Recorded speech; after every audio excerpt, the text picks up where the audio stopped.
Dalam nama Bapa dan Putra dan Roh Kudus. Amin. Tuhan bersamamu dan bersama rohmu.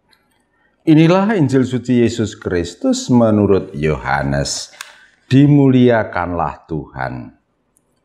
Dalam amanat perpisahannya, Yesus berkata kepada murid-muridnya, "Sekiranya kamu mengenal aku, pasti kamu juga mengenal Bapa-Ku. Sekarang ini kamu mengenal Dia dan kamu telah melihat Dia." Kata Filipus kepadanya, "Tuhan, tunjukkanlah Bapa kepada kami, dan itu sudah cukup bagi kami." Kata Yesus kepadanya, "Telah sekian lama aku bersama-sama kamu, Filipus, namun engkau tidak mengenal aku. Barang siapa telah melihat aku, ia telah melihat Bapa. Bagaimana engkau berkata, tunjukkanlah Bapa kepada kami? Tidak percayakah engkau bahwa aku di dalam Bapa dan Bapa di dalam aku?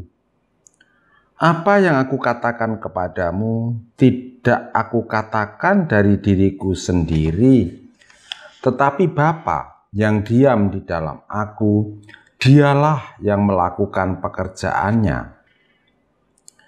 Percayalah kepadaku bahwa aku di dalam Bapa dan Bapa di dalam aku. Atau setidak-tidaknya percayalah bahwa karena pekerjaan-pekerjaan itu sendiri. Aku berkata kepadamu, sesungguhnya barang siapa percaya kepadaku, ia akan melakukan juga pekerjaan-pekerjaan yang aku lakukan. Bahkan pekerjaan-pekerjaan yang lebih besar daripada itu. Sebab aku pergi kepada Bapa, dan apapun yang kamu minta dalam namaku, aku akan melakukannya, supaya Bapa dipermuliakan di dalam Anak. Jika kamu meminta sesuatu kepadaku dalam namaku, aku akan melakukannya." Demikianlah Injil Tuhan. Terpujilah Kristus. Saudara-saudara yang dikasihi Tuhan dan yang saya gemateni, renungan harian saya pada hari ini 1 Mei 2021 berjudul "Seperti Apa?". Bacaan diambil dari Yohanes bab 14 ayat 7 sampai 14. Saudara-saudara, ketika masih kecil tinggal di Gunung Kidul, saya hanya mendengar bahwa di dunia ini ada buah yang namanya apel.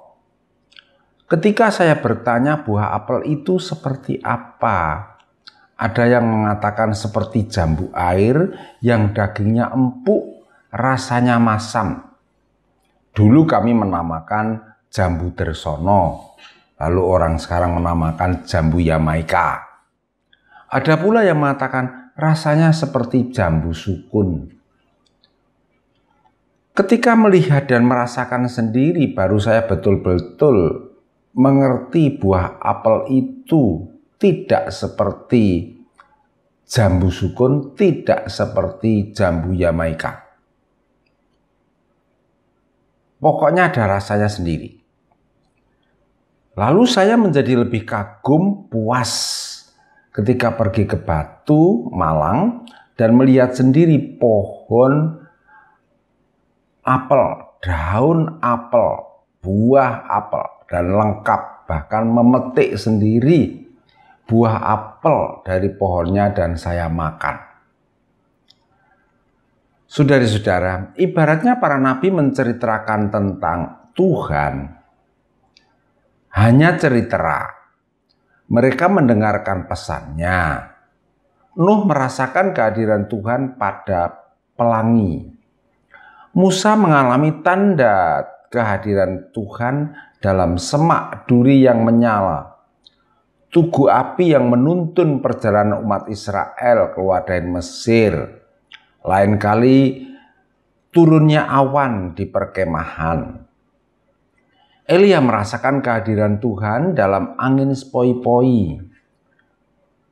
Yohanes Pengarang Injil memastikan bahwa Allah itu hadir sepenuhnya dalam diri Yesus Kristus. Kalau orang-orang penyembah berhala dan penyembah dewa kerap membuat patung untuk menggambarkan sembahan mereka, di sini tidak hanya patung yang hadir, sungguh-sungguh manusia yang hidup yang menggambarkan kehadiran Allah yang menyelamatkan. Lah dalam diri Yesus ini para murid mengalami sungguh-sungguh kehadiran Allah lebih lengkap. Tidak hanya sepotong-sepotong seperti yang diceritakan oleh para nabi dan para penyembah berhala serta dewa-dewa itu.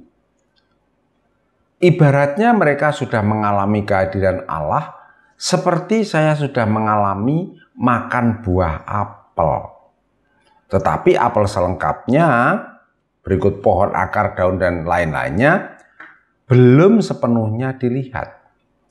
Para murid Yesus itu mengerti mereka sudah memakan apel yang berasal dari pohon apel. Sedangkan Allah Bapa itu seperti pohon apel, tempat aspel itu berasal.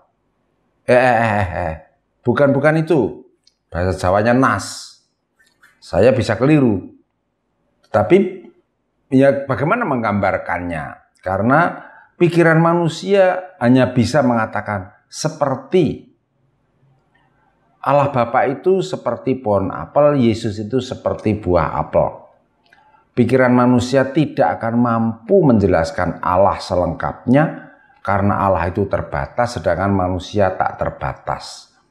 Cukuplah kalau orang beriman itu mengalami kehadiran Allah yang menyelamatkan. Dalam Injil yang kita dengar, Filipus meminta Yesus untuk menunjukkan Bapa kepadanya. Tapi Yesus menjawab bahwa Bapa dan Yesus adalah satu. Barang siapa melihat Yesus, melihat Bapa. Apa yang menjadi alasan orang beriman? Orang itu beriman untuk mendapatkan tuntunan yang benar tentang kehidupannya sekarang dan kehidupan nanti sesudah kematian yang penuh misteri itu. Saudara-saudara, untuk bisa menikmati buah apel, orang tidak perlu melihat pohon apelnya. Kita telah mengalami kehadiran Allah yang lengkap yang menyelamatkan. Orang Islam menggambarkan 99 sifat Allah. Ke-99 itu ada dalam diri Yesus. Beruntunglah bahwa kita boleh mengenal Yesus Kristus. Dan kita dipilih menjadi murid dan sahabatnya. Dia pula yang tahu jalan yang ditunjukkan Allah. Dan mampu menuntun kita ke jalan yang benar. Dialah satu-satunya yang pernah mati dan hidup kembali. Jangan terlalu percaya pada omongan orang yang belum pernah mati kalau dia bercerita tentang hidup sesudah kematian. Mereka belum pernah mengalami, hanya seperti. Tapi Yesus yakin seperti itu. Saudara-saudara, mari kita mohon agar Roh Kudus menguatkan keyakinan kita bahwa Yesus Kristus adalah penuntun kehidupan kita yang benar. Kita baru akan puas sepenuhnya melihat dan dekat dengan Allah ketika kita berada di surga. Amin. Kemuliaan kepada Bapa dan Putra dan Roh Kudus, seperti pada permulaan, sekarang, selalu, dan sepanjang segala abad. Santa Maria Fatima, doakanlah kami, dan semoga kita selalu mengalami berkat Allah yang Maha Kuasa, Bapa, Putra, dan Roh Kudus. Amin.